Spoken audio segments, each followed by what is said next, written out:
Yeah. And he said the people were like, okay, well, give us your best shot. And he goes, oh, you shot me. Take care, y'all.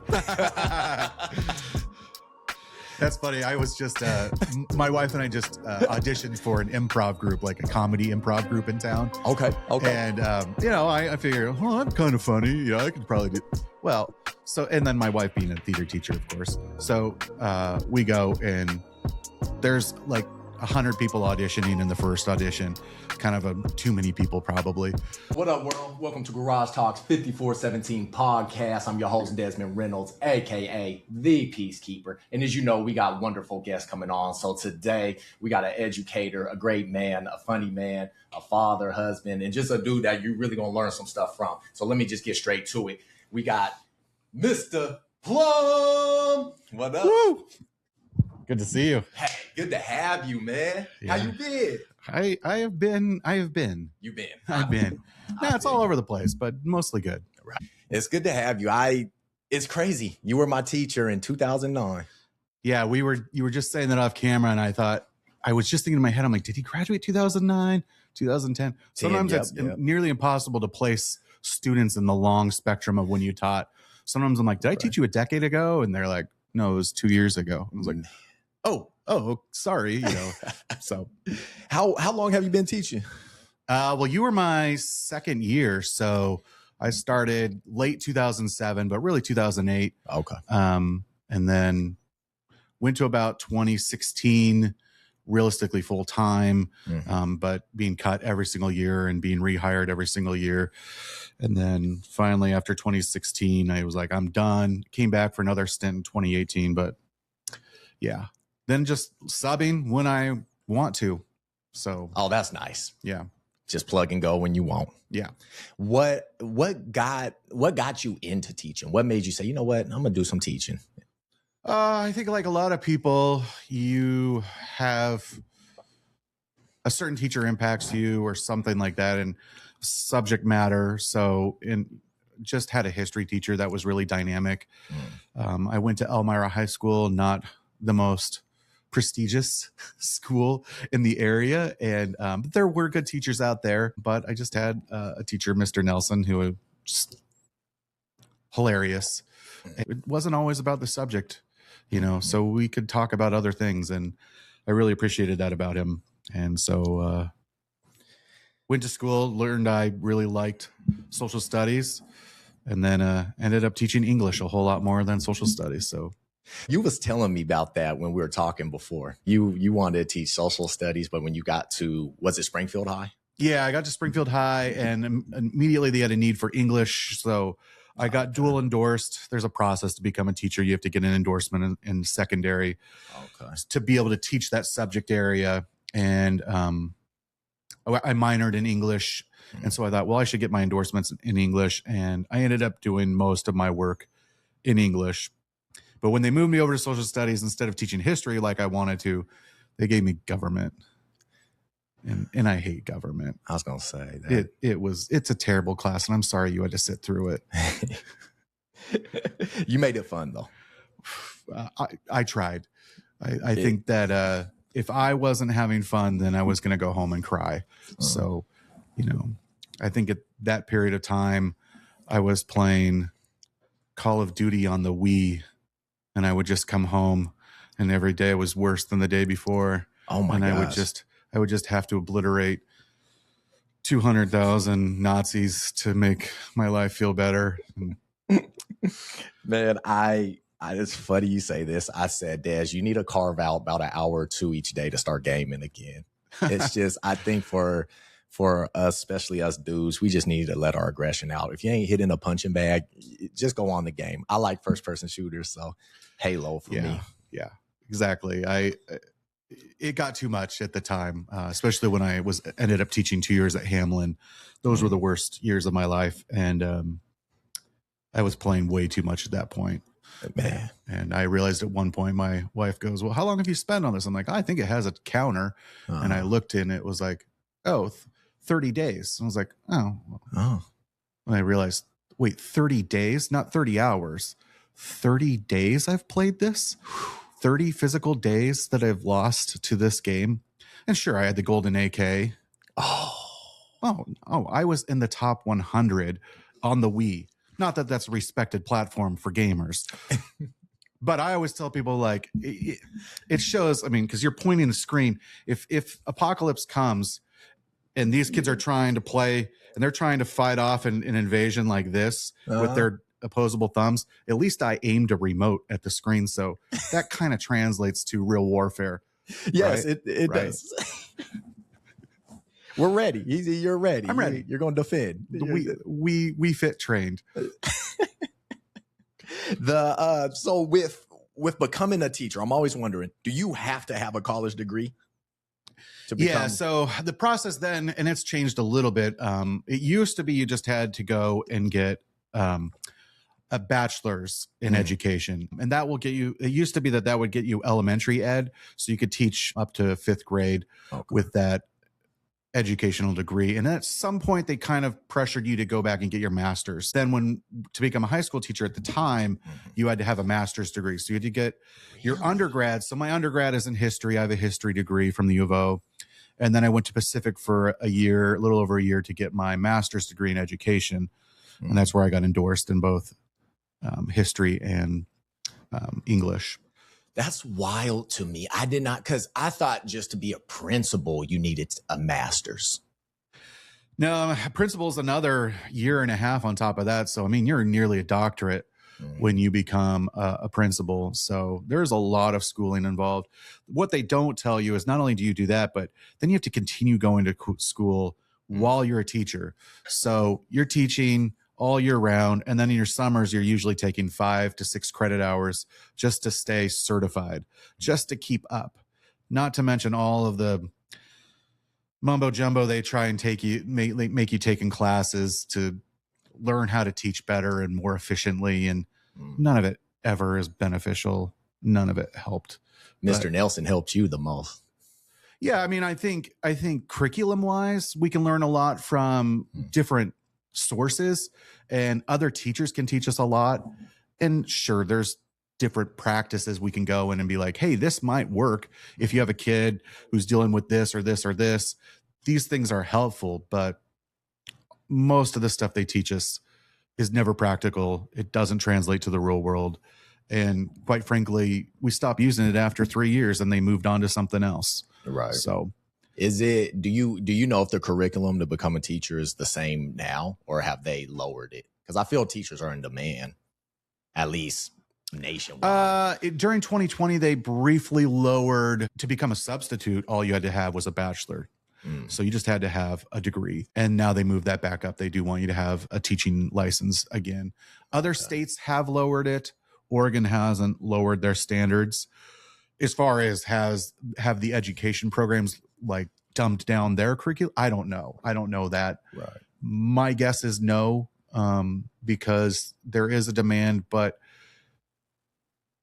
I mean, we keep losing teachers left and right. I mean, it's not a career that is, oh gosh, how do I say this nicely? You in a safe space. Say how you need to. I wouldn't recommend it to anyone. That's what I would say. I mean, if you want to try and do 30 years as an educator, not only are the kids going to change multiple times in that 30 years, but the administration is going to change multiple times. Your superintendent's going to change multiple times. You may change buildings. You may change classrooms. And then everything about what you do constantly changes. But the worst part is you're constantly doing more. Every year I taught, I ended up doing more than the previous year that I taught. And so like when you say more, like they're putting more work on you, the more expectations. More expectations. Then they will tell you, then they will put special groupings of students in your classroom.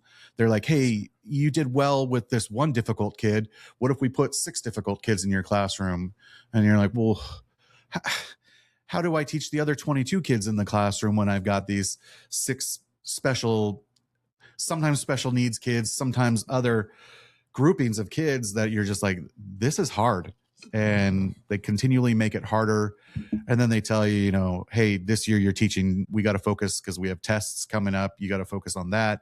So this thing that you were really good at teaching, you don't get to teach that anymore. You get to teach this other thing. So it's just constantly changing your approach every single day. And I don't know. I mean, I know you play a little basketball. Did you play baseball at all, or do you just basketball? Just basketball. Mine. Okay. Well, the analogies aren't as good for basketball.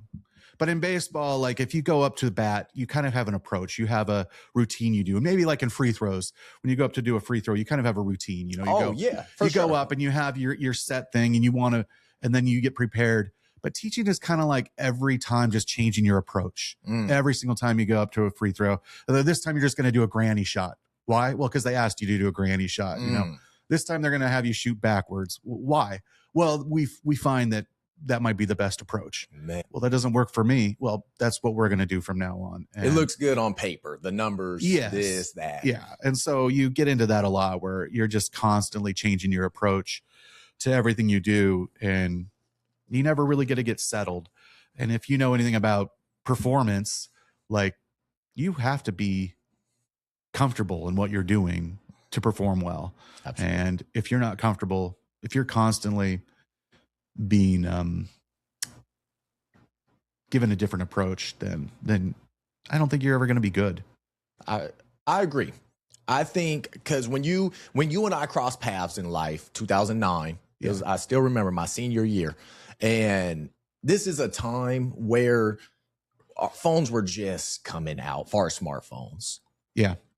And so I just used that to paint a picture for everybody out here. Life was a little more simpler then. Yeah. It's a little more stable. I don't know behind the scenes how you can jump in with me then, but at least to us kids, I felt and my friends felt we had a relationship. I'll just say with you for starters, because you're teaching methods. I mean, sometimes we come in and we wouldn't even learn about government. We were talking sports. And that meant a lot to us because you earned our respect. And I'm not just saying that because you're right here. You really earned our respect. We're like, oh man, Mr. Plum's chill. But when it was time for you to say, okay, guys, let's jump in this textbook real quick and do this. By that time, we got a relationship, which you're saying stability. Us kids are like relationship. This is cool. And for all you know at home, the kid next to me is having family problems, having this, but at least we can count on you to just educate us and just talk to us and just be stable. So I wish they would look into that more.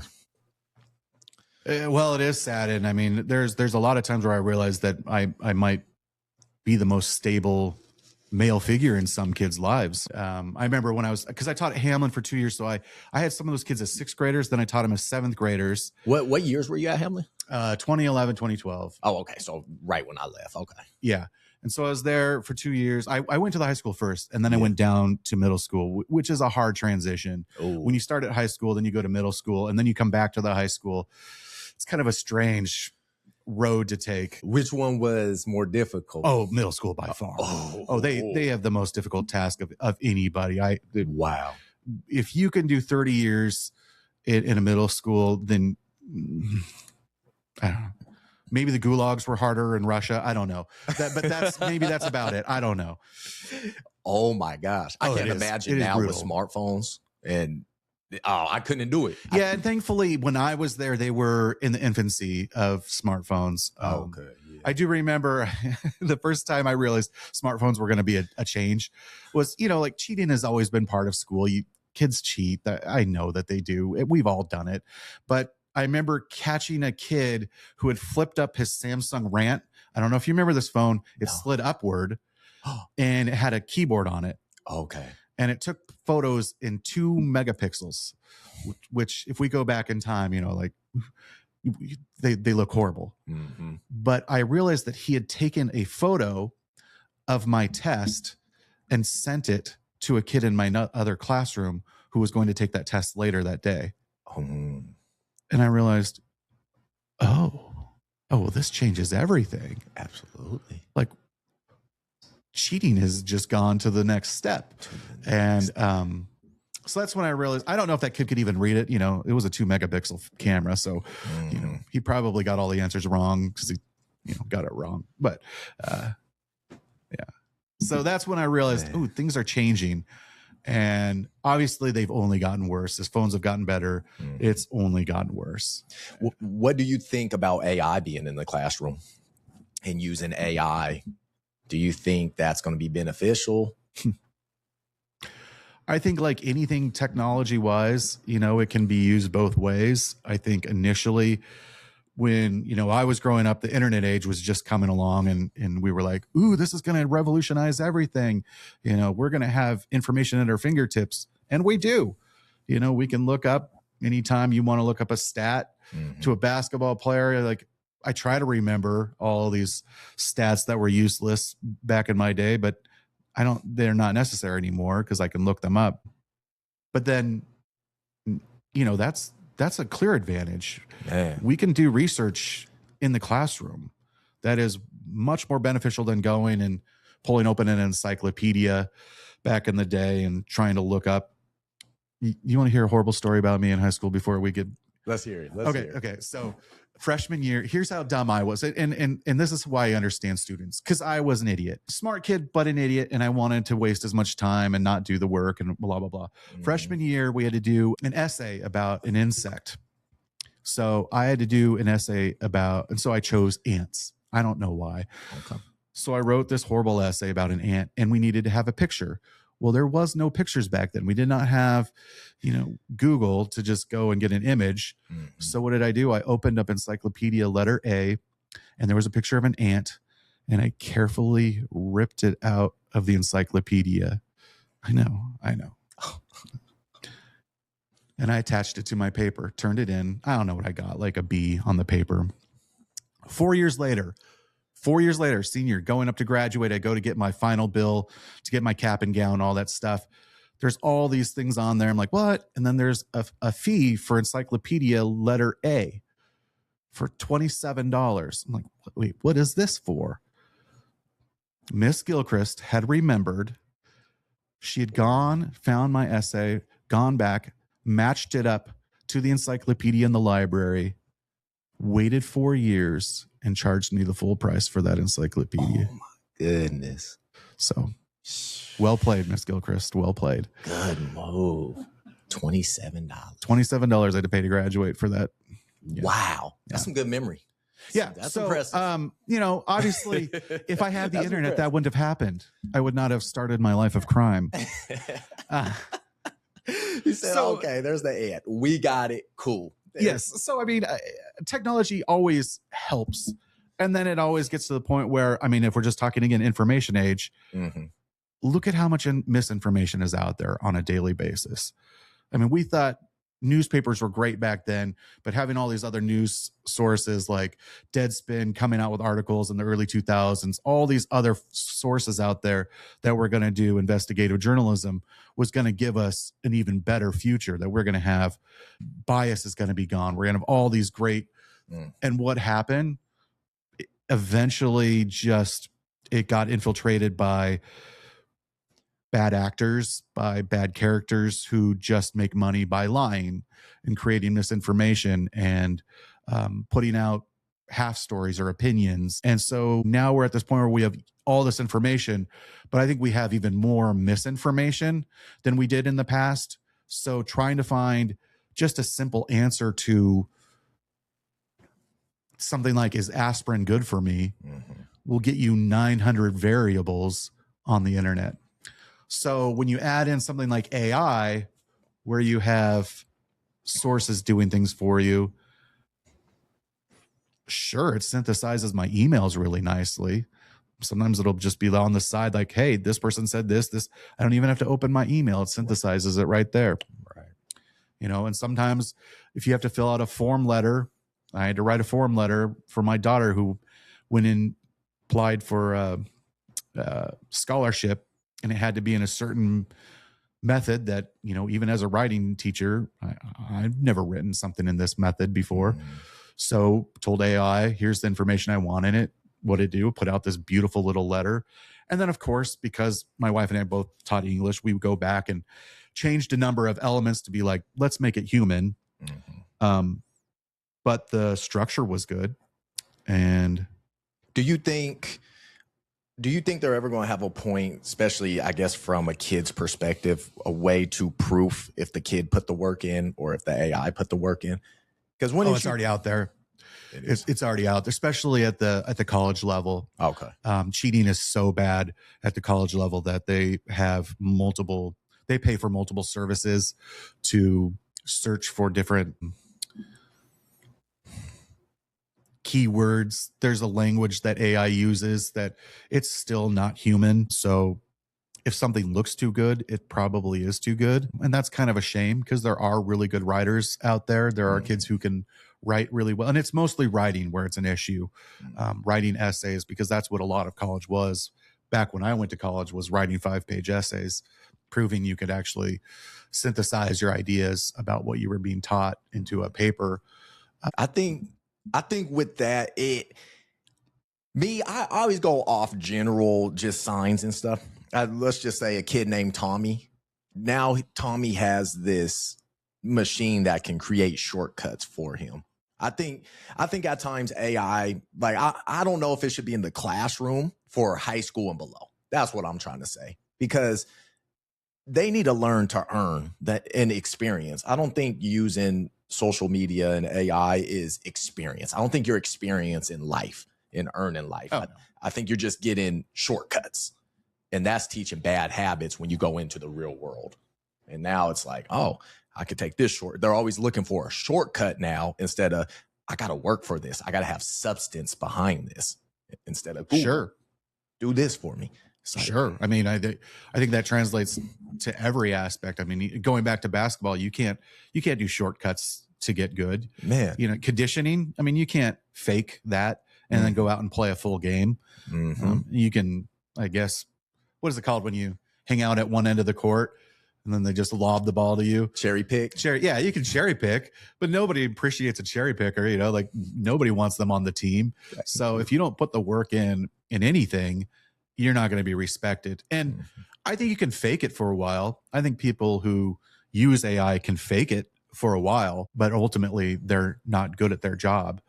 So, I mean, I even see it in real estate sometimes, people who are using AI to send things out and they're not good. They're not good at their job. Right. And you eventually realize that because they don't put the work in to do the steps necessary to make themselves better. And I know our software for the podcast, it tries to tell you, hey, use this AI on the episode and then you can publish it and put it out. I'm still so old school. I comb straight through it. I listen to the whole episode. Sure, I might speed it up so it's going quicker. Oh, yeah. But far as just trusting the AI to publish the episode, I said, nah, because maybe I just didn't want this part right here. Or maybe this should have been taken out. There's things it misses. And so I listen to the whole thing and do it myself and call it good. Yeah. Every episode has a human touch to it. I don't trust AI. I mean, have you been suckered by videos yet? One got me. Yeah, one got me. They're getting to the point where they're pretty good. Yeah. Not great, but pretty good. And you'll watch them and then you look closely. Wow. Closely.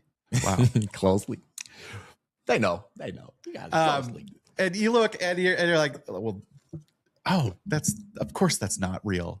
And usually it's over the top stuff. You look at something, you're like, well, why is this happening? Why are people not reacting? Oh man. But I think we're going to get to the point where we're going to get tricked all the time. Oh yeah. About what is real and what's not. I mean, it's already happened with news.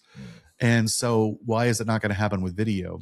I can hear when you say the video, actually a post got me. It was a post and I was just scrolling, read the caption and that's what got me. I was like, oh. And then someone pointed out, they're like, I think this is fake, bro. And I was like, oh shit. Yeah. I got suckered by a story about Pink going on The View. The artist Pink going on The View. And there was this whole article about how she yelled at them about emotional intelligence and blah, blah, blah. And I was like, I don't really understand why she was yelling at Whoopi Goldberg to begin with. But it sounds feasible. I mean, The View makes people upset. I mean, I get it. So I was reading it and then I looked at the picture again and there was two Joy Behars. I think her name is Joy Behar. There was two of her in the picture in the background. And I was like, why would they create this elaborate story and not go back and just make sure the photo actually works? And that's the problem with AI. It's still elementary in a lot of ways. And the people who trust it 100% with their jobs, I really don't trust what they do for a living. So I feel that. I feel that big time. Kind of back to the kid part. I think one thing I do like too, you said something cool earlier. You said there's a lot of fake like news reporters and just fake storytellers with using AI and stuff like that. That's why I believe in gatekeeping. Like I believe that people still need to earn their credentials and have their honesty and truth and substance to what they report. Because they're, like you said, there's so much misinformation. Oh, sure. And there's so many people, because of whether AI or just technology, not knocking them, but there's somewhere they probably shouldn't be. I just heard this guy the other day. He went in for an acting audition and he goes, it's so funny. Ryan Davis is his name. It was a cool story. Okay. He goes in for an acting audition and it was a dramatic scene. I think someone's being shot or something. And he's waiting in the pre-room and the actor in front of him's going. And he said, I really thought this dude was having like a tussle and being shot. And then the guy left and was like, hey, best of luck to you. And Ryan was like, he's like, I'm just a comedian that blew up on Facebook and Instagram. And he said, hey, he had the humility to go walk in that room and go, that's your guy. Yeah. Not me. Yeah. I'm good at what I do, but for this, that's your dude. Yeah. And he said the people were like, okay, well, give us your best shot. And he goes, oh, you shot me. Take care, y'all. That's funny. I was just, my wife and I just auditioned for an improv group, like a comedy improv group in town. Okay. And, I figured, oh, I'm kind of funny. You know, I could probably do well. So, and then my wife being a theater teacher, of course. So we go and there's like 100 people auditioning in the first audition. It's kind of too many people probably. But then they narrowed it down and we made the second cut. And they probably brought back 12 of us to audition for maybe 4 or 5 parts. And you made the second cut? I did. Yeah. Well, no. So I win that room though, and there was 2 guys that were just straight up better than I was. Just straight up. I knew watching them. I don't know if they were genuinely funnier than I was, but what they knew how to do was to take a scene and they know how to move their body. And I realized, oh, I don't know how to move my body. I know how to be funny on command. I know how to make a joke or a one-liner when the situation presents itself. But then I'll be like, Mr. Roboto, like I don't know how to act because I've never taken any acting classes.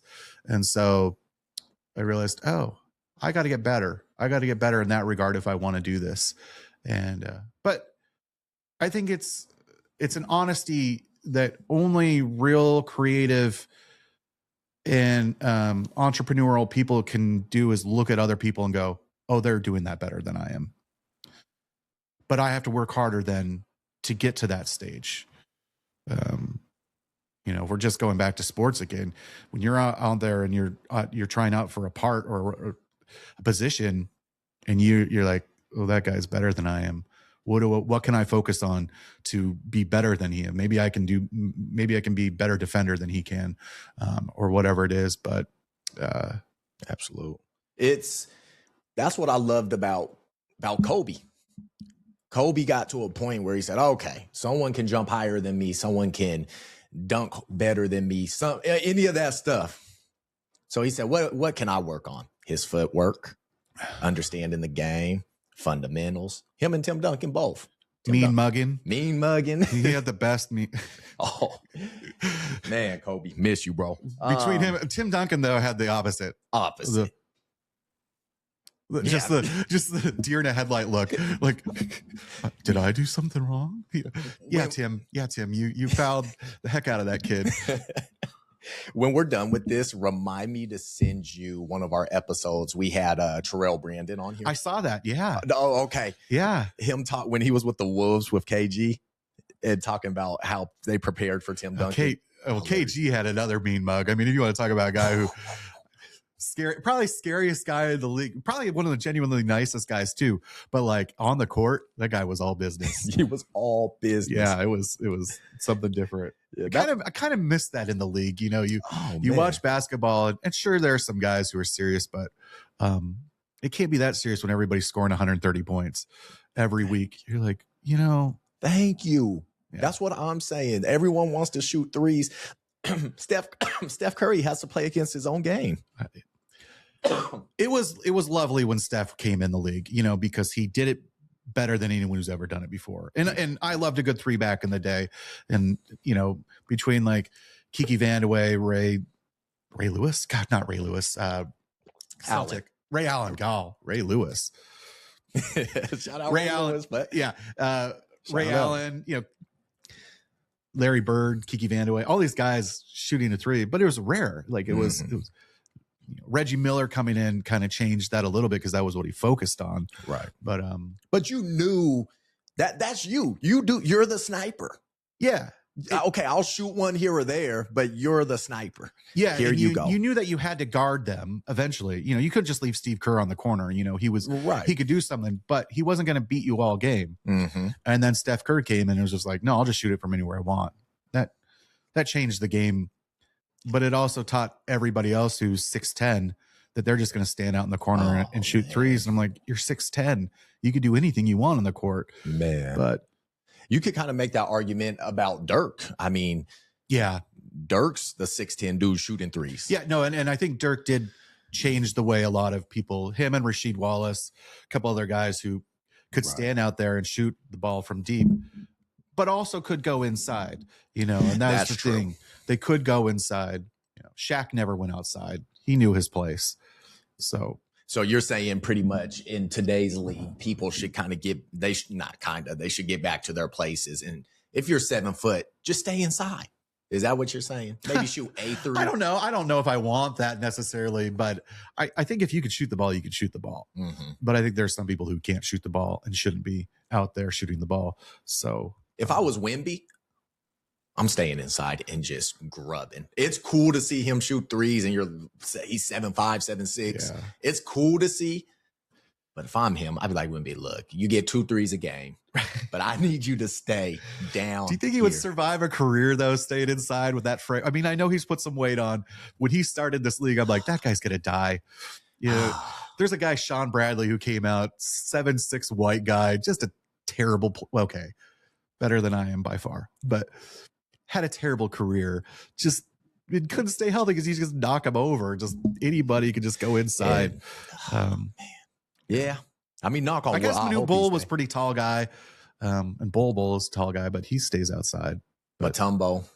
What? Matumbo, Dikembe. Oh, yeah. Well, Dikembe knew his spot. I mean, he guarded the inside. That guy was a great defender. All right. But we don't need to talk about basketball. I mean, it's not. We could go on forever. Right? But no, I think it's cool. It's back to the gatekeeping part. That's why I think there should be gatekeepers to certain parts of life, because there's some people that have no business spreading what they're spreading. Sure. And now, instead of getting a slap on the wrist, most times they're making money. Yeah. And that's the crazy part. Some people getting a slap on the wrist, depending on what they do, of course. But there's a lot of people, I'm like, what? Right. Oh, yeah, I'm just Bob down the street, but this is what's going on. And you're like, dude, huh? Yeah. It would be like if I had a podcast talking basketball. Mm-hmm. I have no business. I barely made my high school team. Like, I have no business talking basketball. I have an opinion, but it doesn't mean I'm right. That's going back to, education. Back when we talked, I mean, I used to teach persuasive speech, and we used to talk about, we used to have to do a persuasive speech sophomore year.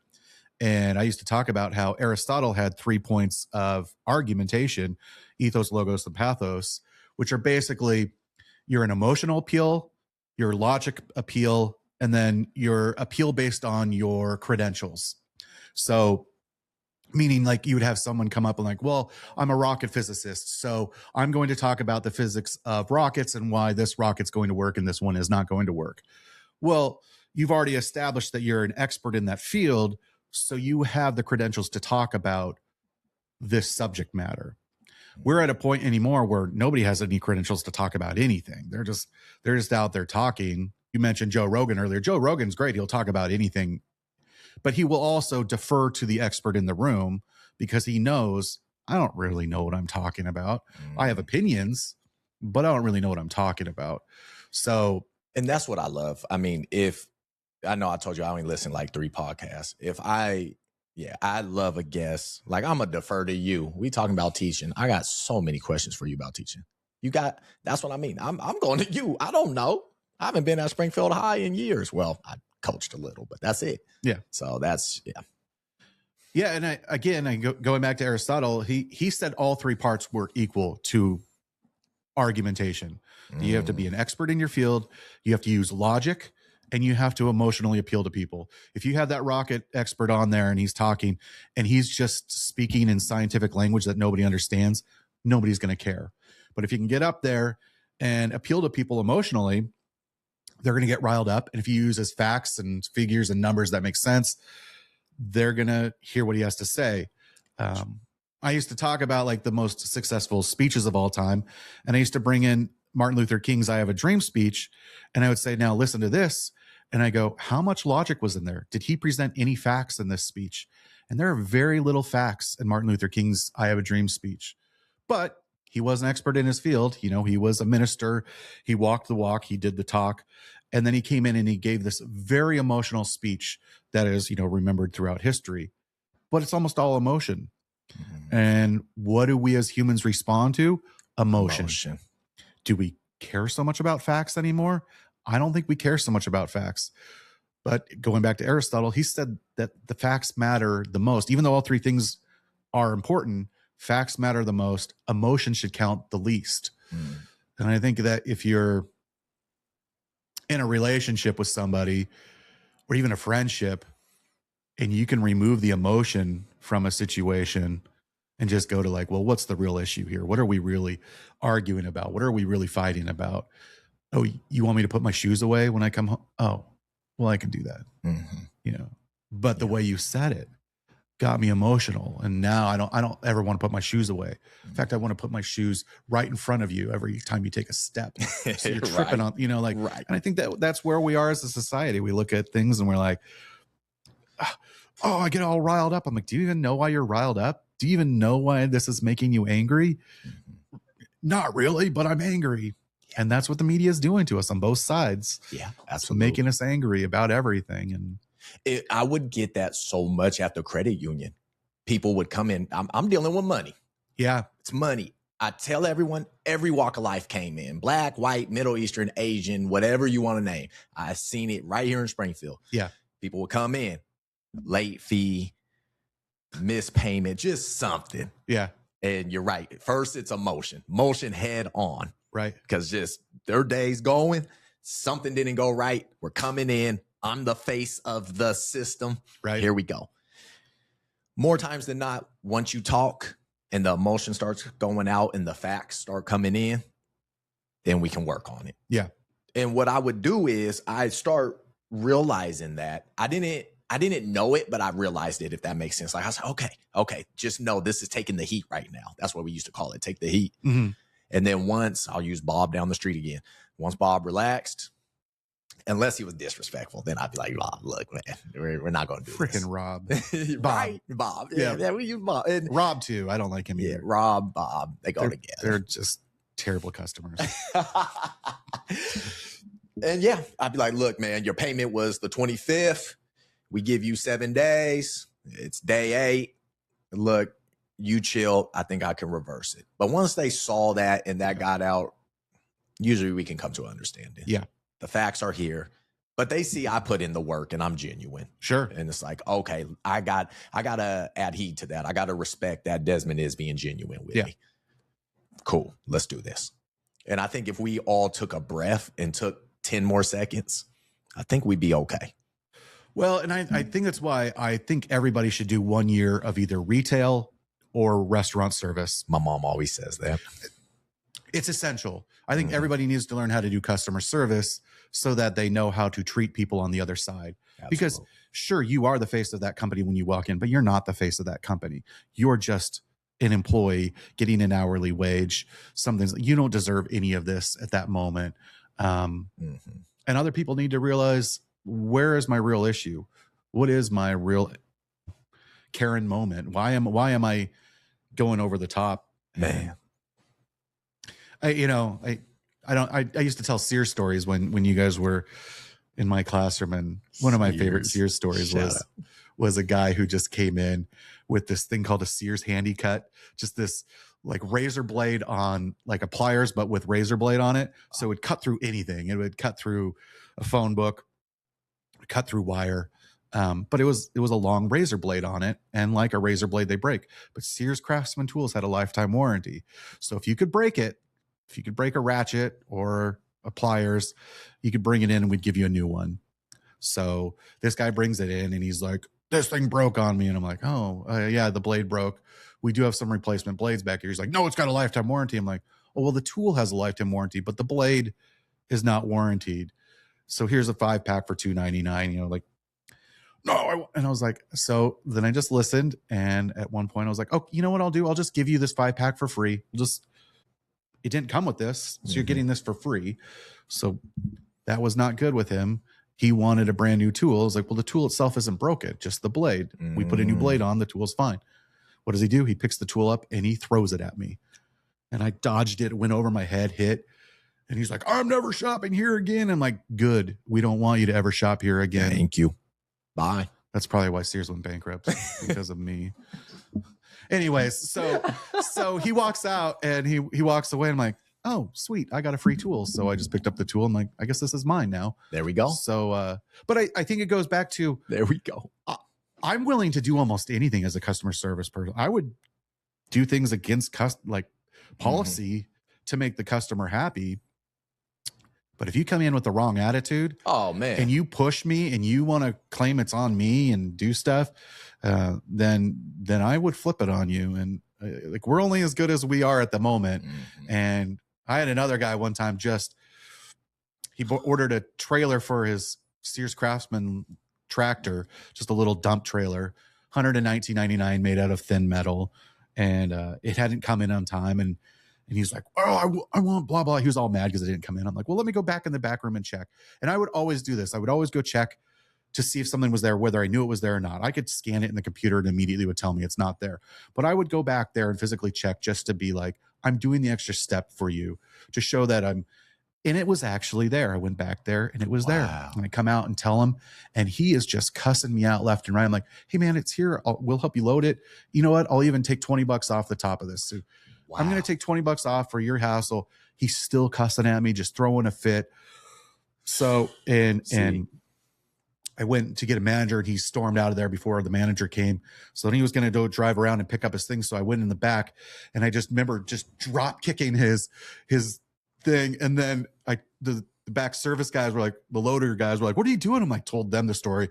So then they all start doing like this Office Space beat down on this guy's product. And then he called in later. He's like, hey, my product was all damaged and stuff. We're like, I guess we'll have to order you a different one. Now you got to wait longer. Another 10 days for you to wait for that other one. Why do you think people think anger and pressure is going to get them further than grace and kindness? I think it's just the bully mentality, right? If you push your weight around, you're eventually gonna. At least initially looks like you get your way. What you don't know is that person then tells 10 other people about your behavior, and then that person tells 10 other people, and before you know it, you have this reputation of just being this force of ugliness. You're just an asshole at that point. You're just an asshole. That's what it comes down to. Just an ass. And I think, yeah, it's crazy because thank God my parents thank God I listened. They taught me to respect and love everybody. Everyone gets a chance. Yeah. And you don't know, my dad used to always say, you don't know what people going through. He would say, you don't know what they're going through and you don't know who's an angel. And so he was like, you're going to respect everybody. And so for me, my success rate, if I'm just being patient, even if I could tell the employees having a bad day or they're messing up, you can tell who's genuinely just messing up or who's having a bad day. My success rate is out the roof when I'm just showing grace and patience. And it's like, dude, so I look at other people. I'm like, what are you doing? Like, what's happening here? And when you show grace and patience, it rewards you. It rewards you every time. I don't care even if it don't reward you. I don't know if it doesn't always right then or there. Not right then or there. And I think that's maybe the frustrating thing for a lot of people with kindness is I showed this act of kindness and I wasn't rewarded for it. Well, that reward might come 10 years later. And that's hard for a lot of people to deal with, that delayed gratification of, when am I going to get what I deserve? Well, if I'm mean, I get it right away. But if I'm nice, it takes a long time of being nice for it to show up and for some people to recognize it. Absolutely. I don't know if I was always nice as a teacher, but I tried to be nice to all of the custodial staff, to all of the principals, to all the other teachers, but it didn't always come off as nice. And I don't think I was always nice, but I tried really hard. And I think it was years later when I wasn't an employee there and when I was substitute teaching that a lot of people were like, wow, we really did a disservice to you. Like, we really should have kept you on. And I was like, yeah, I know, but they really said that we should have kept you on. Oh, I think that's the greatest success you have in life, right? When years later, an ex-girlfriend or something comes up to you and says, I really wish we could have made that work. Man, thank you. And you're like, well, I don't, but I'm glad you do. But no, I mean, like, it's this thing that I realized years later that you were the real deal, or, maybe you weren't in that regard or one of these areas, but for a lot of other reasons you were. And when the district comes back and asks you to teach after you're like, I gave you 7 chances, you cut me 7 times, I'm not coming back anymore. Fool me once, shame on me. Fool me 7 times, I think I need to go spend some time in an insane asylum. That's on me, and I'm done. But good on you for realizing. I mean, let's think about how many people don't realize it. And going back to relationships, we'll just go back to that same abusive relationship over and over and over. I had to realize, I'm like, I have an abusive relationship with my employer. They take advantage of me, and then they come back and beg me. And I think that the hardest part about education is there is nobody ever says good job. It never happens. Really? Never. You never have. The administration is so overwhelmed that they don't have time. They don't even know who the good teachers in the building are. They don't know who they might know who a good coach is because they kind of can get results. But that, I mean, if we're talking to Springfield High School, sometimes you get given 0 talent and you have to try and make something out of nothing. And you're like, we won 3 games. And they're like, that's not good enough. And you're like, yeah, but we shouldn't have won any. Like, wow. I brought them from nothing to something. Absolutely. Like the arc of where they were going. The fact is that this other school that we're playing, those kids have been playing in club sports for 10 years. Yeah. They've paid thousands of dollars to get these skills to play against other kids all their lives. They have a foundation. But they have skills that our kids just don't have. And like, what people don't understand about sports is it's just game time. Game time matters more than anything else. How many opportunities have you had to start? And how many times have you had an opportunity to see that play or run that play or see those pitches?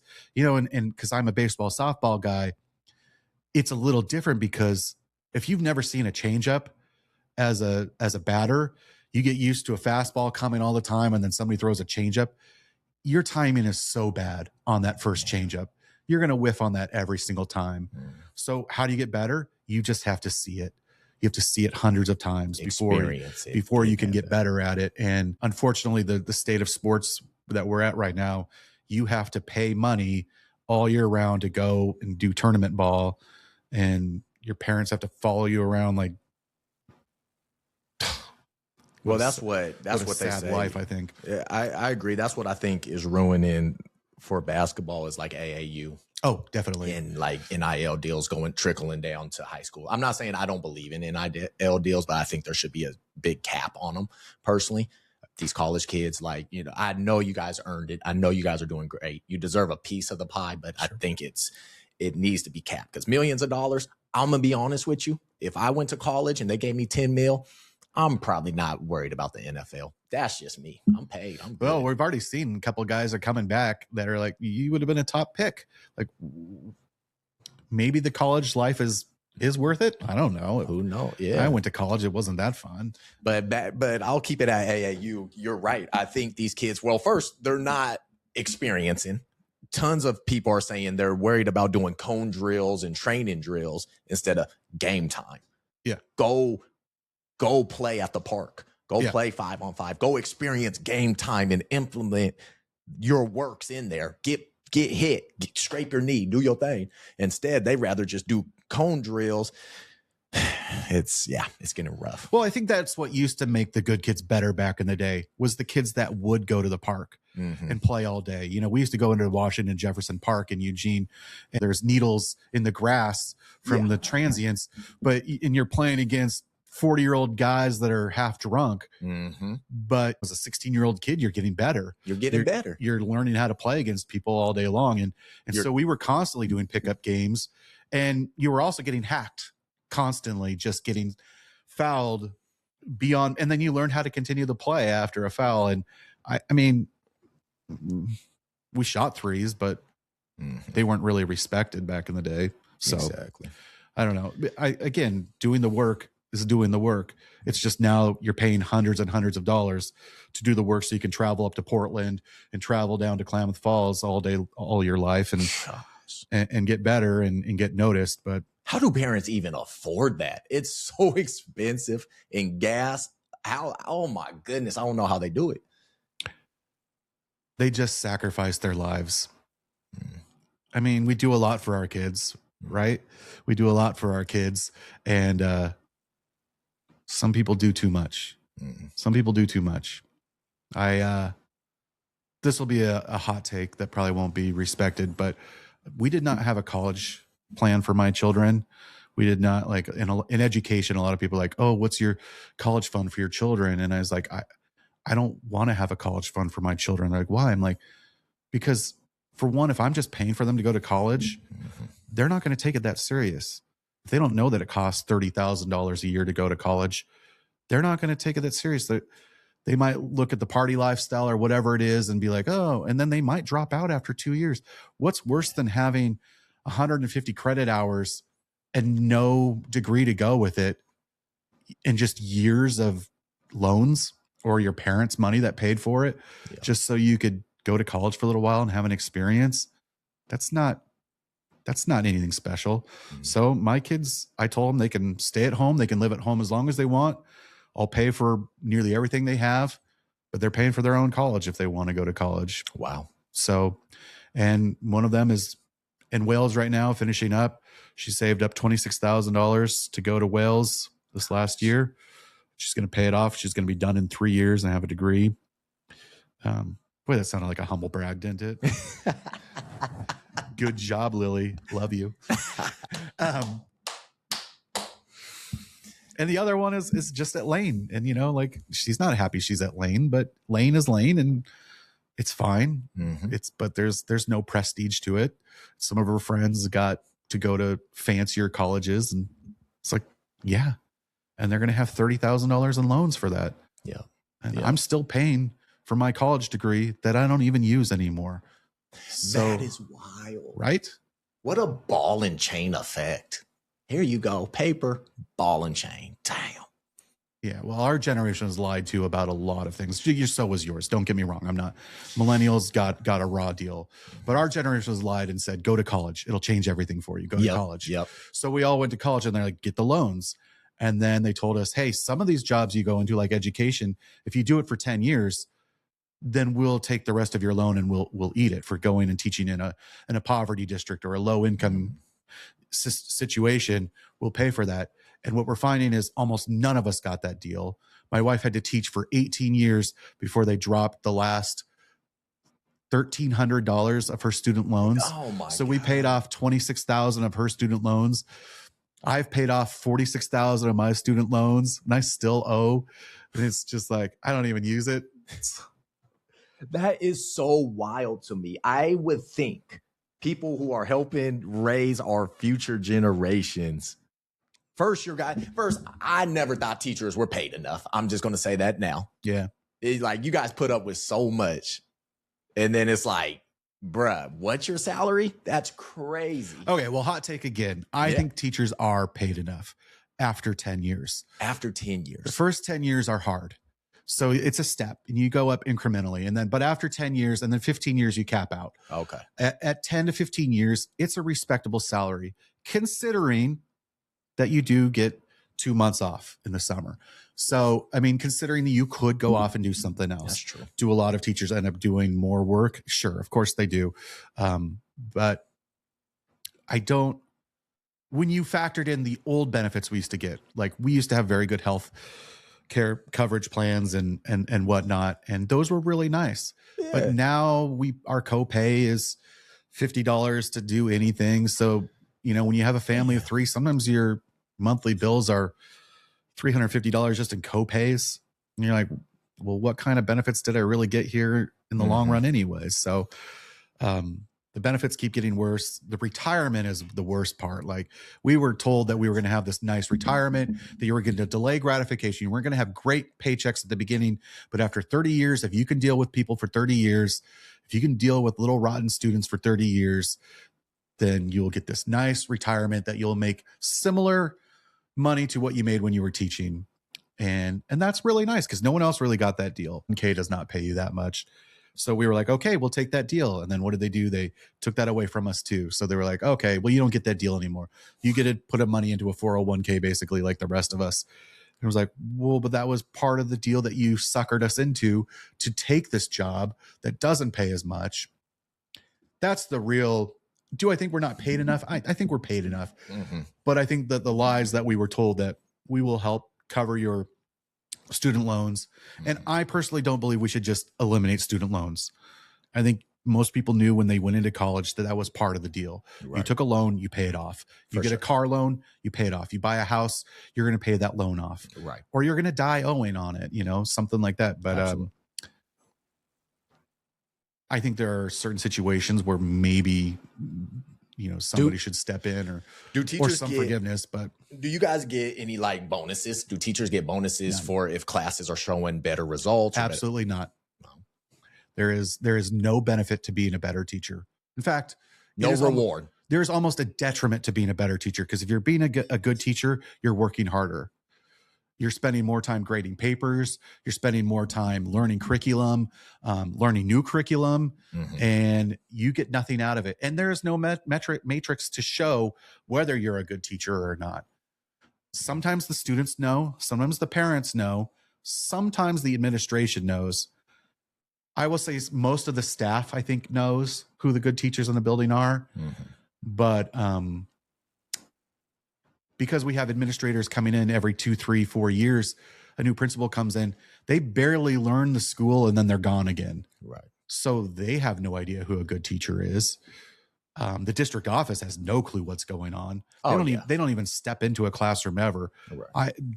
If they do, it's just to try and fix a thermostat. But even then, they don't do that well. See, isn't that crazy how I saw a comment, and we got to get into this with Spring. Was it just Springfield or was it 4J2 that recently cut teachers? Well, you're going to see that everywhere. So staffing is down. Well, I mean, enrollment is down everywhere. Parents aren't putting their kids in school as much. There's a lot of homeschooling happening. There's a lot of private school happening. And then there's some online school happening. So the physical numbers in every school has dropped. Funding has always been related to the amount of seats you have in a classroom. And when I was teaching, I think we were at the highest ever. I had 42 kids in my English 10 class, 36 boys in an English 10 class. Wow. That's a lot of testosterone. That's a lot. Oh my gosh. It was a lot. High school. Oh yeah. Those poor girls, those poor like 8 girls sitting in that classroom with all those boys. And that's what they're like, Mr. Plum relates to boys. What did they do? They just loaded my classroom up with just obnoxious little boys. And I loved them, but that was a lot. I bet. And they barely fit in the classroom. I had kids, multiple sitting on just like desks, chairs in the back with no desk. But did we hire more teachers that year? No, we didn't. So it's always weird to me, like funding is related to staffing or staffing is related to how many kids. Well, those years that we had 40 kids in every one of our classrooms, did we hire a bunch of teachers? No, we didn't. So quick to cut, but not quick to give. Oh yeah. And so I part of me understands cuts. I get it. There's no funding. There's not enough money. We can't, nobody's going to willingly say, hey, tax me more. because we're not that way as a society. We don't look at tax money and go, you know, I'd like to allocate more of my money to education. We should be able to allocate where we want our tax money to go, but we can't. So when we have a limited number, there are cuts. So yeah, Springfield cut 36 teachers, 27 of them physically. I guess they never hired 8 of them to begin with. I don't really know. I'm not totally involved because I'm not there every day, but they're cutting them mid-year, which is the strange thing. So 4J, much bigger district, much more money, is eventually, I think, going to cut 200 teachers over a 3-year process. But like a smart district, they're cutting them at the end of the year. So they didn't hire these teachers with the promise of, hey, you're going to have this job for 9-10 months, and then you may have to go look for a job. I was always hired with the expectation, hey, we're hiring you for the school year. We don't know if there's going to be a job next year. I was hired, it was what called temporary positions. But I was always promised, it's temporary, but it's going to turn into a real job. So just do your job well, and we're going to hire you next year. And then they didn't hire me at the next year. So that's what kept, I was going to ask, that's what kept bringing you back 7 times is. Well, they promised it. And then at the end of the year, they said, there's no position for you. We cut it. And then what would happen is that they find out staff that the numbers of students was higher than they thought, and they would have to rehire. And because they rehired me at the beginning of the next school year, they could rehire me as temporary again and not give me a permanent position. And then they kept doing that. So stringing me along on like 1-year contracts.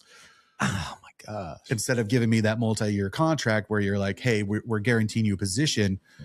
We think you're good enough. They were like, in baseball, it's all like getting sent to the majors and then getting demoted back down to AAA over and over again. And like, we're not going to give you a real contract. So see, that's so crazy to me. There has to be a way to measure sticky teachers. I mean, obviously as a kid, I didn't know better, but there was teachers I looked to. Like I said, who'd I have as math? Mr. Cardwell. Yeah, just certain teachers stuck to me. And I knew for my 4 years, okay, they're here. I still to this day, when I let kids out of class like 2 minutes early, which I'm not supposed to do, but I'm like, if you get caught in the hallway, Mr. Cardwell will let you go. Cardwell's been retired like 7 years. Yes. Nobody even knows who he is. The kids are like, who's Mr. Cardwell? I'm like, just say it. Just say it. And probably half the staff doesn't even know who Mr. Cardwell is at this point, but I'm like, Mr. Cardwell, Yeah. If you wanted to up that grade, bring Mr. Cardwell some cookies. He might bump you up to a plus from a. I wish I knew that, because when I would show up late, gosh, I know the kids, right? The push-ups. I said, I don't wrestle. Still push-ups. Oh, damn it, Mr. Cardwell. my Miss Plum's brother was like 20 years younger than she is, so he went through school. My favorite memory was Mr. Cardwell literally picked him and his desk up and brought him outside and put him in the hallway because he couldn't sit still. And I asked Dustin, I'm like, how did that make you feel? It's like, at the time I was angry, but now it's kind of cool. Yeah, that is cool. Yeah. Wrestling. Gosh, shout out Cardwell. Good times. Yeah, it's crazy to me just seeing that. I showed a house of Mr. Cardwell once when I was selling real estate. I was out in Marcola, and he had purchased a little manufactured home and put it on some lot, and I was showing it to actually some former Springfield students too, and we're showing them the house. I'm like, this is Mr. Cardwell's house. I'm like, let's rough up a couple of rooms. Let's kick it. No, we didn't really do that, but I really wanted to, Scott. I should have done it. Oh man. Yeah, no, I appreciate you guys. You guys really, because I grew up in the 4J district. It was called Willa Kinsey Elementary. Oh yeah. Off Coburg. Yeah. Then they tore it down and put apartments there now. But then I went to Monroe Middle and then Sheldon for my freshman year. And then after Sheldon, and I want to see what your opinion is on this or your take. I went to Sheldon freshman year. Dude, somehow my young self saw the politics so much in Sheldon. I got cut from the basketball team after the football players were done. Football went a little further. Okay. Then once they lost, the coach was like, okay, we want this kid and that kid. Yeah. And I was eventually cut then. So and they didn't even have to try out, did they? Yeah, exactly. They just maybe showed up once. Yeah. And, shout out to those guys, good guys. But far as like the system was, cut me out. So I'm seeing all these politics. It just didn't feel right as a kid. Right. Great. Some good teachers. Don't get me wrong. I had some good teachers, but afar as just how everything worked. And I have my cousins there, kids I grew up with, went through the system. Yeah. After my freshman year, I looked to my parents and I said, I want to go to school where y'all went. And they're like, you want to go to Springfield? Who you know there? I didn't know nobody. Well, I had one friend, Sean Burrell, but he was in and out of class. Yeah, it was summertime, Mr. Plum. I said, yeah, send me, just take me to Springfield. Yeah. So we used my grandma's address down the street here because we lived in Eugene. Yeah. Used her address. You gamed the system? I gamed the system. I think we can say it 15 years later. I'm going to find some tax dollars and reallocate them. Yep, game the system. Use grandma's address. Oh, God. I wish more. No, well, okay, never. We'll get into it. Man, got to Springfield and I immediately knew. I was like, oh, this is it. I'm good. This is where I want to be. Yeah. I don't know if it's because I could tell everybody was kind of on the same level there. I couldn't tell who really was the jocks, who were really the cool kids. It just seemed like we were all in this together. So I said, cool. It is the one reason why I've stayed at Springfield. People are like, why didn't you go to a different district? And I've subbed at a lot of other schools. And you go to other schools sometimes and you're like, oh, this is like a high school movie. Like there's cliques and there's all these other things. Again, going to Elmira, where I went to school all over the place. My dad was a minister, so we moved around a lot, kind of like being a military brat, but instead you're a minister brat. So you go to a lot of different schools. I experienced it all. Wow. 7 schools.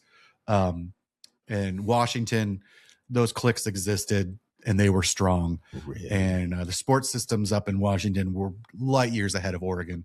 I came down here and I was like, this is the sports they play down here. Like, I can make the team. There is no reason I should have ever made a team. I mean, I have some athletic skill, but anyways. Yeah, they had shot clocks forever. Sorry, that bugs me for our high school here. We just got shot clocks in. I'm like, should have been had it. Sorry, wait, pet peeve. We didn't have shot clocks? No, we just got shot clocks 2-3 years ago.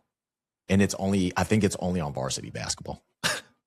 Sorry to veer off, but every coach, at least in Lane County before shot clocks were introduced, the pride was out the roof. Run my play until we get the shot.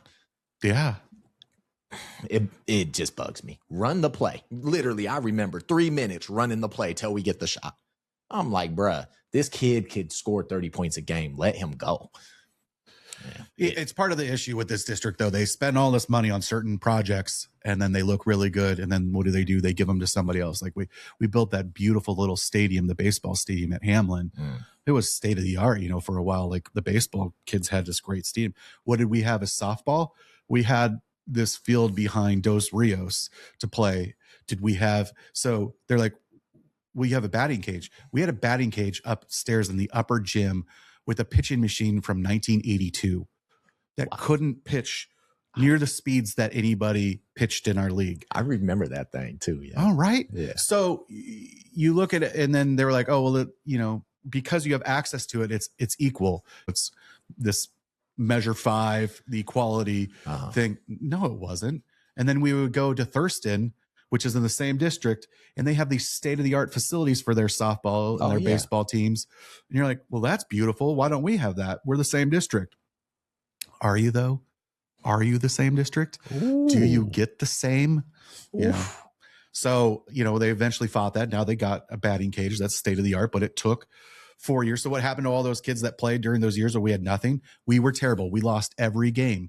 And so those kids grew up with this experience of like, oh, we lost every game. That's what I got to experience. Well, yeah, you had no resources. You had really no skills coming in, and we couldn't get you better because we didn't have the tools to get you better. But, we want to claim it's equal. And then what do they do to these beautiful building they built for Hamlin's baseball team, for Springfield's baseball team that plays on Hamlin? Oh, they sell it off to the Drifters. Is that what happened? They basically let the Drifters take it over so that they could pay money to use school grounds to have this, facility. And then they told the baseball team that they can play there, but only when the Drifters and these other teams aren't playing there. Yeah, they're the priority, the Drifters. And they did the same thing with Springfield softball. They're like, hey, you have this field at Maple Elementary. You could play at Maple Elementary, this turf field that they built there. And it's this beautiful turf field. It's not that beautiful, by the way. It's got a lot of issues. It's got lumps in it. Like, I'm walking that field. I'm like, you can sprain your ankle. Like, who laid this down? Whatever. It's fine. But then they built it with fences at 235 feet in the center field. Like, nobody hits a softball 235 in high school. Yeah. I mean, you have to be Division I athlete to hit.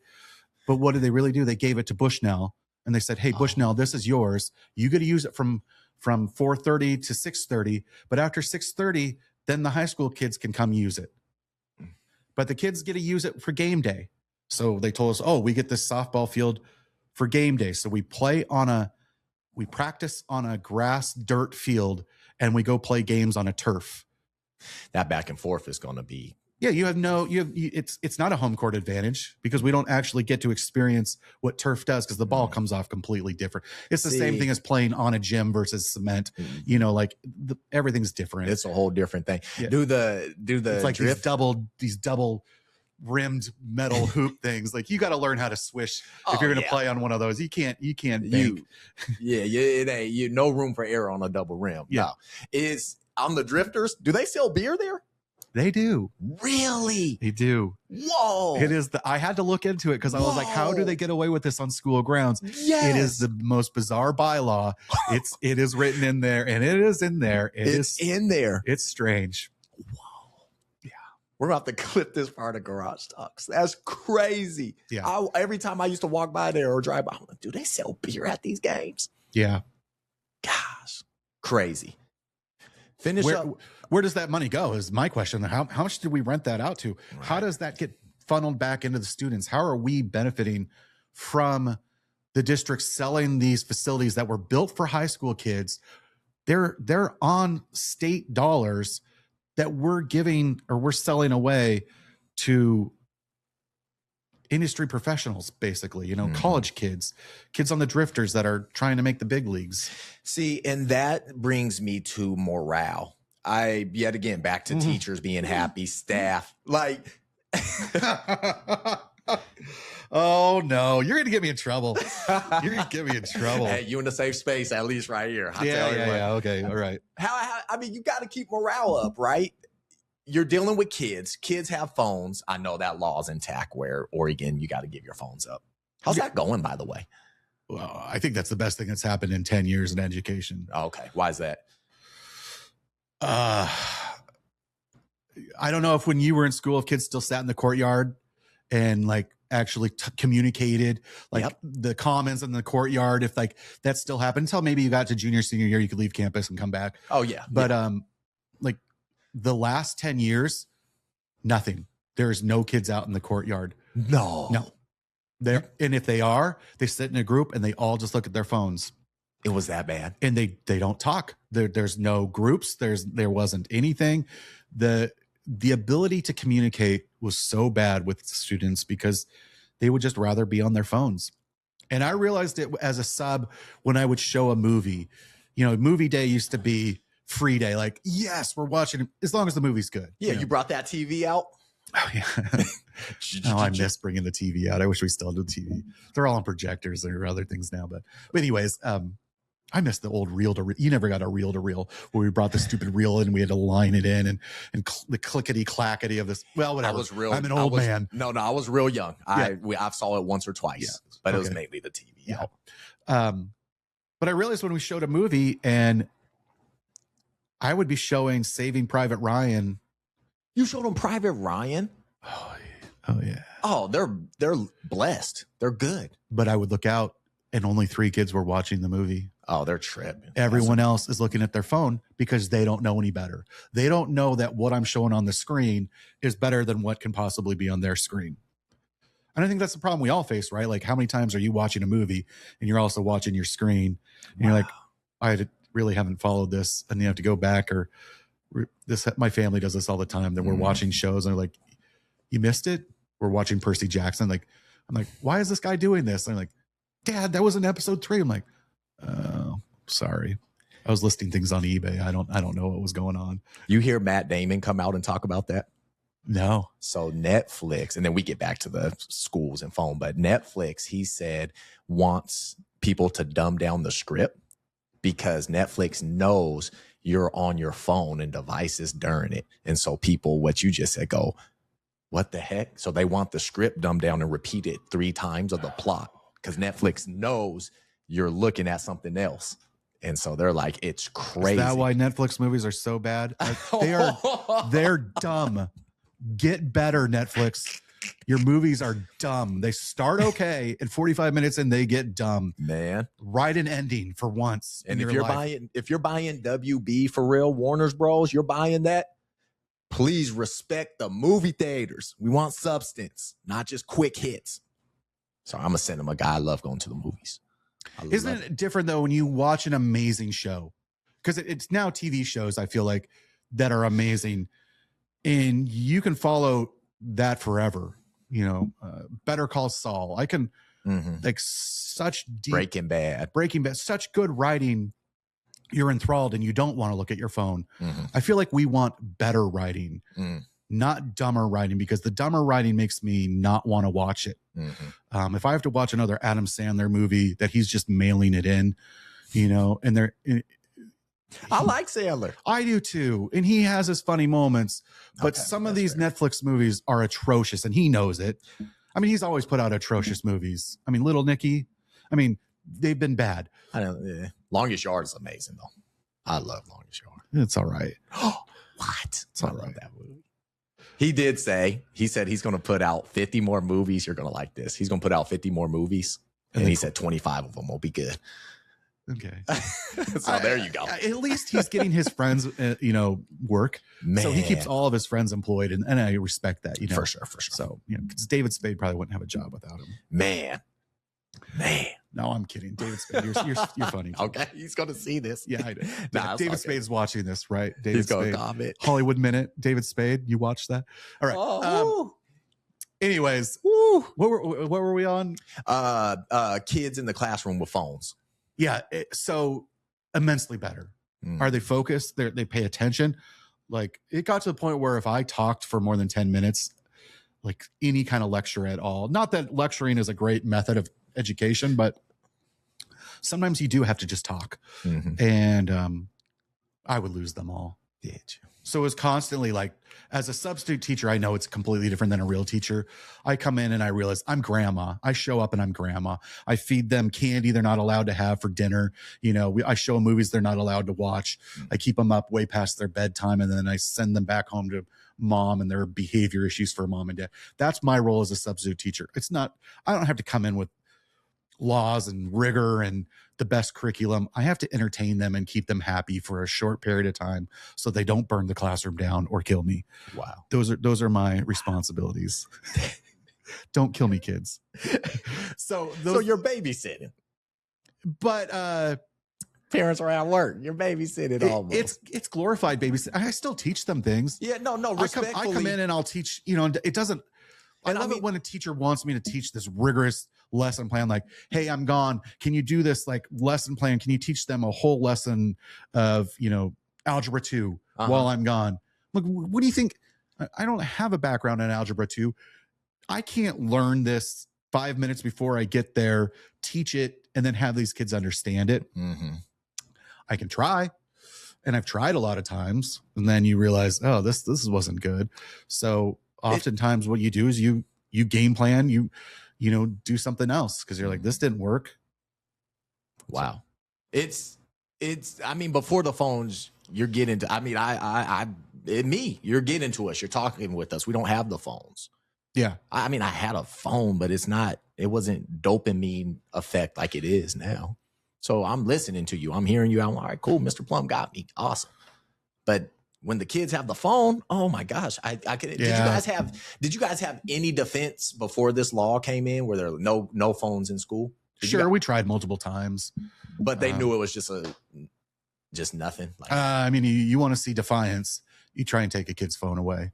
Wow. You want to see hell hath no fury like a kid without his phone. I mean, you want to see straight up Reagan from oh God, what is that? The Exorcist. You take a kid's phone away and they're turning their head around and they're, it is demon possession level. Oh my gosh. But now they don't really have any recourse. You take it away. They know. I mean, they know. But before it was just the mean teachers who took it away. You take your phone away and you're like, oh, you're just doing this because blah, blah, blah. And then they'll get right in your face. They'll get sassy. Damn, the bad teacher. So now no one has it. How are parents with that? I think 95% of parents are on board with it. Good. I mean, you always have those. I'm just going to say it. You have those crappy parents who want to text their kids all day through the class. Don't get me wrong. I've texted my kid in class too, but there are parents who are constantly all day like, guess what? Blah, blah, blah. And guess who said this? Blah. Trying to be their friend. I'm like, what are you doing? What are you doing? Like, I'm texting my mom. I don't know how many times kids are like, I'm texting my mom. Like, what are you texting her? I'm just telling her what this kid said to me last period. I'm like, can't that wait? No, mom wants to know. Like, let's get to that, man. I text my dad. I'm in my 30s. I called him twice and texted him once yesterday. That second call was after the gym. He's like, what the hell do you want? Get a life. Yeah, honestly, get a life. Don't you got to work on the podcast? Just trying to say what's up, man. All right, well, I love you. I'm like, okay, but that is love. He knows he's going to see me tomorrow. He's going to hang out with me. It was like, my dad always made sure. He said, look, me and you going to be buddies. But he said, first, I'm your father. So, well, yeah, I think that's the right methodology. I mean, I think we all want our kids to like us. Yeah. But it's not the first priority to like us. Do you think parents do you think that's flipped now with phones and stuff? So like you said with that student, do you think a lot more parents want to be liked instead of like respected to their? You want another hot take? Yeah. I think that we are entering the biggest disparity in parenting we've ever seen. I think you're going to have, you have some of the most fantastic parents of all time, loving, involved, know how to discipline correct, know when to not discipline, know when to crack the whip on like, get your work together. So you're going to have all these kids that are going to get straight A's, do all this great stuff, are going to have love and support. And then you have the worst parents of all time who are not involved, don't know how to do anything, are on their phones all the time. Maybe their only relationship with their kids is via the phone. And then you have a wash in the middle where, I mean, I think we all probably hope to be somewhere in the middle, hopefully closer to the quality parent line, but where you don't really know where your job is, but that you're supposed to kind of discipline your kids. You're supposed to love your kid. Right. You're supposed to support their things, but also be reasonable with them. I mean, that's maybe the hardest thing is to be like, hey, maybe basketball's not your thing. Like that moment that you have with your kid, that's really hard to do. Wow. And you have a lot of parents who can't do that. They cannot tell their kid, hey, you're great at this one thing, but you're not so great at this other thing. Wow. Maybe you should focus on this thing. But that's deep. It's hard. I bet. I mean, what? Hey, nobody wants to. Yeah. They want the teachers to do it. Leave it up to the teachers. Yeah. Hey, kid, maybe writing isn't your thing because nothing in this essay made sense. You can't form a sentence structure for the life of you. Like, but you can really go do this. Yeah. You're amazing at it. That's what I love as a substitute teacher that I don't love when I was an English and a social studies teacher is I get to see kids in every element. So I'd never been in welding and I got a sub for welding for 2 weeks. And I learned what an amazing skill welding is. And if I had to go back and if you told me I could get a degree in education, and I will not take my degree away, it helps me in every regard. But if I could go back, I would do a trade. Maybe not welding, but like heavy equipment operating. I would love to operate crane or something like that all day long. And if I could tell kids, go become a plumber, go become an electrician, because not only do we need them, but they're paying so much more than everything else that we're doing with our brains. Absolutely. And there's something about working every day that is still good for you, that you never get as a teacher. We have so much emotional stress as teachers, but we don't really get the physical stress. We never come home physically tired. We come home just spiritually, emotionally, just drained just from all the garbage we deal with. How do you, as a teacher, recover from that? Like when you get home, what's a play or a maneuver you use to say, all right, that's how alcohol. No. I told my wife if I taught 30 years of middle school, I would become an alcoholic, and I wouldn't blame any educator for becoming an alcoholic. You have to have something to get you through that day. And for me, it was 3 hours of Call of Duty. I had to annihilate a lot of noobs all day long to get over the pain that those kids caused me. Just every one of those middle schoolers cried at one point in the school year. Every single one of them. And I wasn't trained. They don't teach you that in teacher school. Like, hey, when a kid comes up to you crying because their girlfriend broke up with you, here's how you should handle that situation. So I don't know how to deal with that. I came from the high school. Kids don't really cry at the high school. And if they do, they go to the bathroom where they should. No, I'm kidding. But don't show no tears. Don't show them. No, I mean, like crying. Don't get me wrong. Crying has its time and place, and we should make it more normal. But but it's not normal to cry in the middle of a classroom for silly little things. And every one of my kids cried, and I did not know how to handle that. And I tried the best I could, but I was like, I am not a therapist. You know, see, that's what they forget is there's so much more than just the X's and O's and the numbers. Well, and that's when I was talking about workloads increasing, that's really what it comes down to. I don't just get to teach a curriculum. Right. I don't just get to give out assignments and then get them back and grade them and give some kind of basic assessment of how good or bad they were.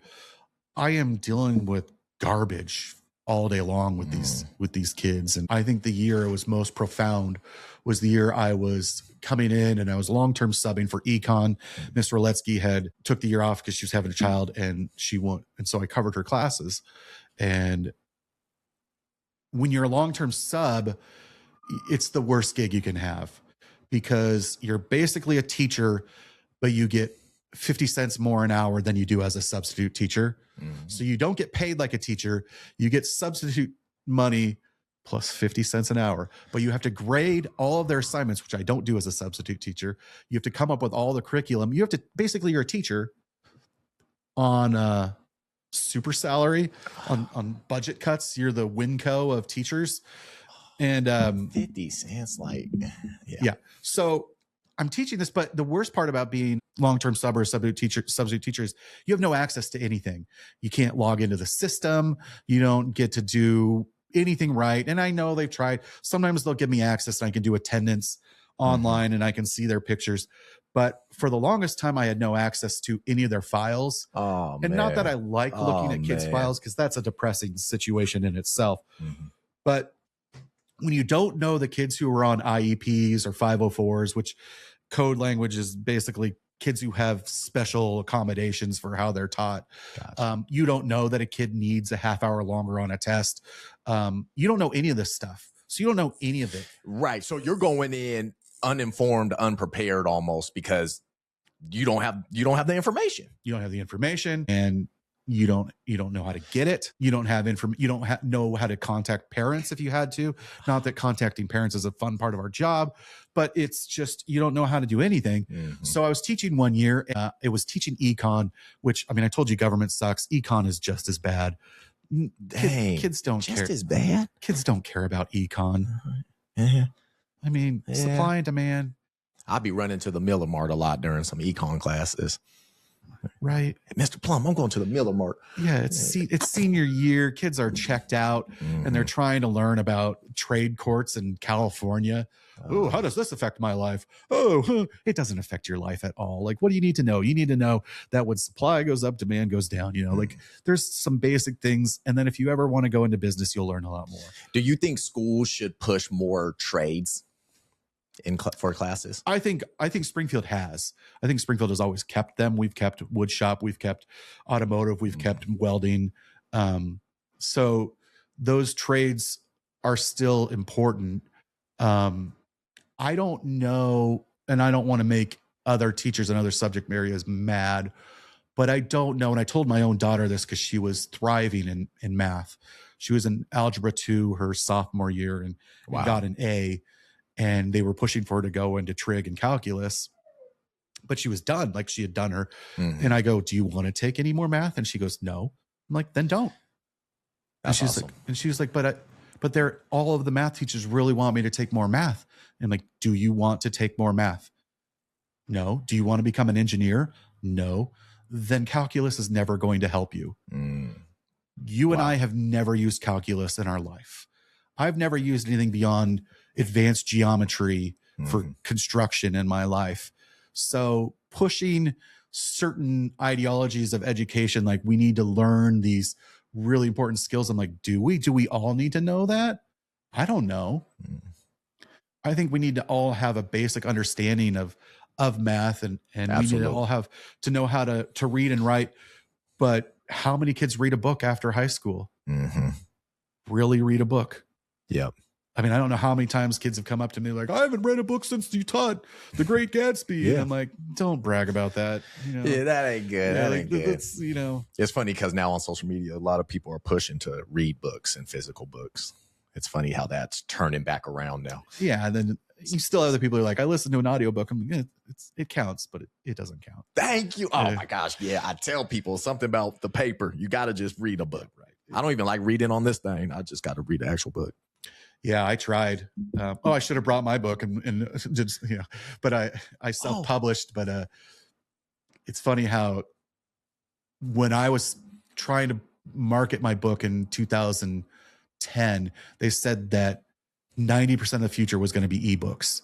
Like physical print was going to disappear. Yes. And that everybody was going to convert because you can do it for so much cheaper. People don't want to pay for books.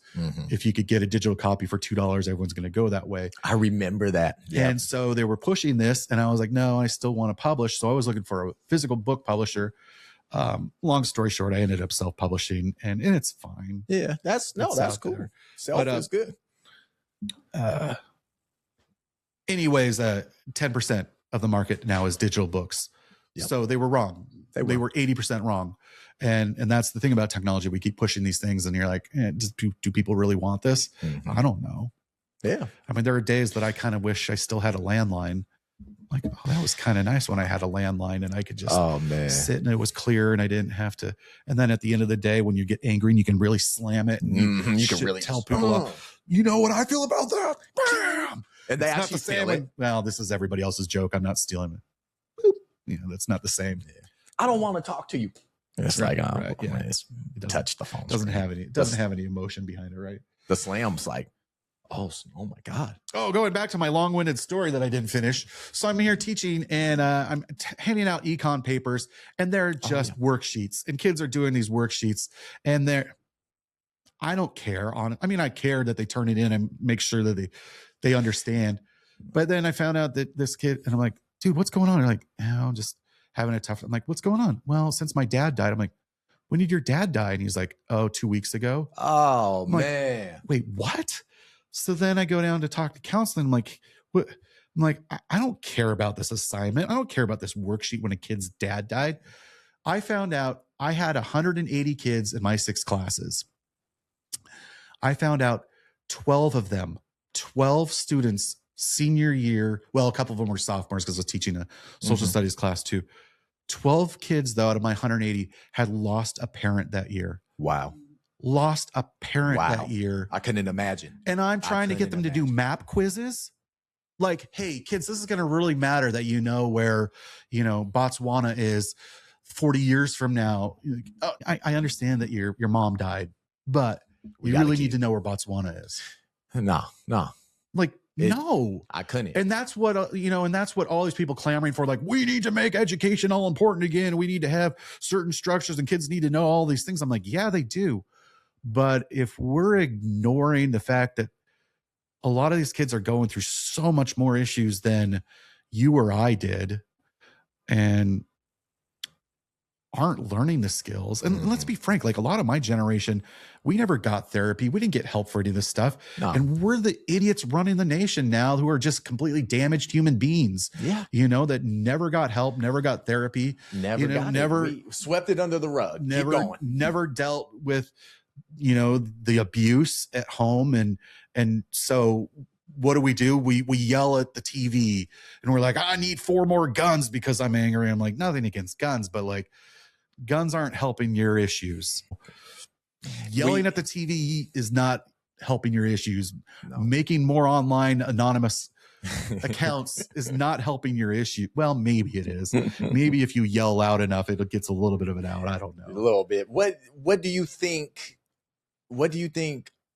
Oh my gosh, where do I want to go with this? I'm thinking like a solution to kids now, because I think everything's so generalized. We're losing individuality in kids because kids are seeing hashtags. Kids are seeing, yet again, I think it's a good step taking their phones away in class. Yeah. I think not just to learn, but to socialize, get that courtroom filled up again or courtyard. Yeah.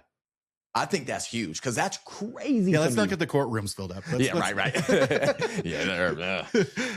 But yeah, I think that's a step in the right direction. But I think kids, I can't imagine bullying. I can't imagine now they compare their lives to other kids because you got the rich kids showing their life now. Yeah. And then you got Jimmy down the street who lives right down the way. And he's like, man, my life ain't like that material wise. Yeah. That's all right. You still got 2 loving parents, hopefully. Or maybe you lost one.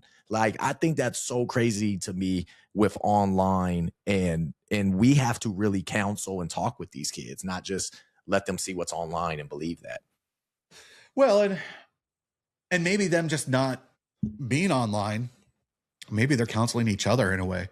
You know, maybe like what we went through as a generation where you actually have to talk to your friends and maybe go seek counseling. I didn't know you could go see a counselor, by the way. I went to high school. Either. I did not know that counselors, I thought they were only there for kids that got in trouble. Mm-hmm. I did not know that you could go talk to them about careers or about college or just about life. I had no idea that existed. Man. So I had no idea. When I went to college, I did it all myself, had no clue, signed up for classes.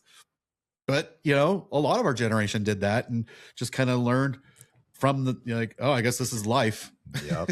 I struggled there, Mr. Plum. I struggled when I tried to go to Lane and the guardrails were kind of taken off. High school, you knew, okay, you show up and you're pretty set. Once I got to Lane and they're like, hey, you do this, I was so lost, and then so discouraged that I dropped out. I was done. I just didn't. It's the only advantage of going to college is I was able to impart that knowledge to my daughter when she went there. And she went and saw a counselor at Lane who told her and signed her up for her first classes were like 5 hardcore, like business 121, econ something, math. So gave her like 5 core subject areas. My daughter's senior year was like 7, music and theater classes. Her whole senior year was just fluff. Dang. And so she was going from that to like her first year. I'm like, you're going to drop out. If you go and you take 5 hardcore classes freshman year at Lane, and you're not going to know anybody in any of your classrooms, and you're not going to have any teachers who are advocates for you. None of them are going to know that your mom and dad were teachers. Like nobody knows this. So we go back and we go in, and I go back with her, and I yelled at that counselor. I mean, I had a moment where she was like, oh, well, she's got to do this career plan, so she's going to take these, and these. I go, yeah, but you know better than to give a kid this schedule. Like, give them something that they're going to enjoy so that they at least go, well, I'll go to this day because at least I'll have this ceramics class or whatever it is that I really enjoy for that day. Because you have to have that. Just like some of us had to have, softball or baseball practice after school or basketball. That was what kept us going to school, was just this, at least I have that thing in my day. Yep. And I tried to be that a little bit. At least I have Mr. Plum in that day. And a lot of kids told me that. And maybe I didn't teach the best curriculum, and maybe the kids didn't get as far in the textbook as they could have got. But I think that I was like, yeah, but I wanted them to be there, and I wanted them to be in my class. And if you saw the attendance of kids in my classroom, it was higher than almost every other classroom around. And I'm not trying to brag. I know there were better teachers than I was, but kids attended my class because they wanted to be there. And so I told the teacher, And then she was like, well, and then she got huffy and she walked out of the room. And I walked out and I went up to the main counseling desk and I said, my daughter will never see that counselor again. And then we went over and we saw a different counselor and he was like, yeah, I hear you. And he signed her up for different classes. Isn't that crazy? And I don't want to be that parent. I don't want to be that parent who holds my kid's hand too long. Right. But I knew LCC well enough to know if you don't know what you're doing, you're going to crash out. You're not going to do well there. Yep. That was me. Because you just don't, it's not a fun campus. There's nothing keeping you there. It was the most confused I might have been in my life. Over learning the credit union. I was just so confused. I just don't know. Jobs are easy in comparison. Like most jobs you go to, like, sure, there's things that get difficult, but that first couple of steps, you're like, oh, I do this. Oh, that's fine. Yeah. I made a house loan. Cool. Made a car loan. All right, bet. Right. I'm like, why couldn't it? But that's that. What would you tell teachers? Let's say high school teachers. What would you tell them to do to keep their morale up besides drinking? Because if you're having good attendance, shots fired. I'm going to go. This is a shot to the administration. Do a better job. Check in on your teachers. They are not like Absolutely. You've got to get out there.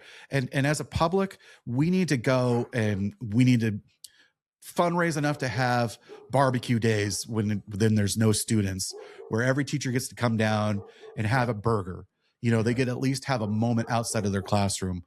I don't know how many teachers I've never seen in the hallway. As a substitute teacher, I just walk around because I have an open period and I don't have to grade papers or do anything. So what do? I go walk around and I go talk to kids and I go walk around. I never see a teacher outside of their classroom because they are so busy they don't get out. So they don't get to talk to another adult all day long.